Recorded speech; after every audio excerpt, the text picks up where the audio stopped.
Baik, Assalamualaikum warahmatullahi wabarakatuh. Perkenalkan kami dari kelompok 4 Farmasi C. Di sini kami akan memaparkan hasil wawancara kami di Apotek Pas yang berlokasi di Jalan Giobos 12, nomor 49, Kelurahan Menteng, Kecamatan Jekan Raya, Kota Palangkaraya, Kalimantan Tengah. Di sini kami beranggotakan Debbie Damayanti Juwita, saya sendiri Iswatun Desyila Puranti, Muhammad Zakir Ervani, Putri, dan Saadatul Abadiah. Untuk nama apoteker penanggung jawab di Apotek Pas yaitu Apoteker Elma Yunanda Esvan. Pengelolaan obat, distribusi, pengadaan, dan pemusnahan di Apotek Pas.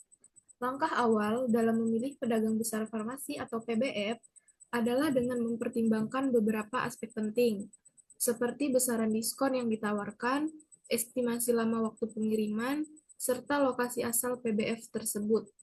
Mengingat keterbatasan distributor obat di wilayah Palangkaraya, maka sebagian besar pengadaan obat dilakukan melalui distributor dari Banjar.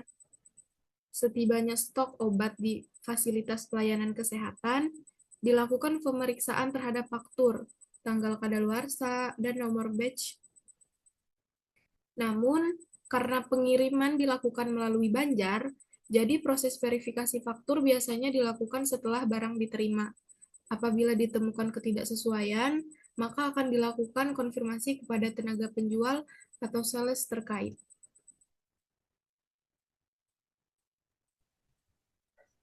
Metode yang digunakan dalam pengadaan. Metode yang digunakan dalam pengadaan obat di apotek ini mengacu pada dua pendekatan utama, yaitu berdasarkan data konsumsi dan berdasarkan kebutuhan praktik dokter. Metode konsumsi dilakukan dengan mengacu pada data pemakaian obat sebelumnya, baik dalam periode bulanan maupun tahunan. Pendekatan ini membantu memperkirakan jumlah kebutuhan obat di masa mendatang secara lebih terstruktur dan efisien. Sementara itu, pengadaan juga dapat disesuaikan berdasarkan kebutuhan praktek dokter. Artinya, apabila dokter memerlukan jenis obat tertentu untuk terapi pasien, maka pihak pengadaan akan menambahkan obat tersebut ke dalam daftar pemesanan. Sistem PIPO dan PEPO dalam pengelolaan obat. Obat yang baru datang ditempatkan di bagian belakang atau buffer stok, sedangkan obat yang lebih lama atau dengan tanggal kadaluarsa lebih dekat diletakkan di bagian depan. Pemusnahan obat kadaluarsa untuk obat bebas dan obat resep non-narkotika, proses pemusnahan dapat dilakukan secara internal oleh apoteker dan tenaga teknis kefarmasian atau TTK.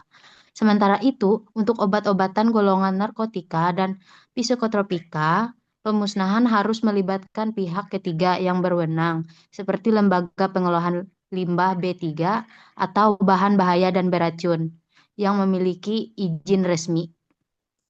Selanjutnya pelaksanaan KIE, kegiatan komunikasi, informasi, dan edukasi kepada pasien hanya dilakukan di apotek.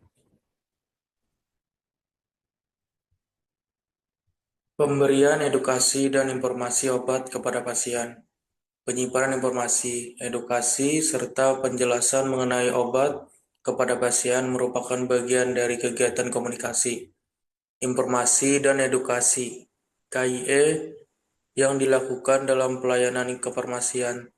Tugas ini hanya dapat dilakukan oleh apoteker sebagai tenaga kefarmasian yang memiliki kompetensi dan wewenang untuk memberikan informasi secara komprehensif kepada pasien. Apoteker bertanggung jawab dalam menjelaskan cara penggunaan obat, dosis, waktu pemberian, efek samping, dan interaksi obat, sehingga tata cara penyimpanannya yang benar. Baik, sekian pemaparan materi dari hasil wawancara kami di Apotek Pas. Kurang dan lebihnya kami mohon maaf. Terima kasih.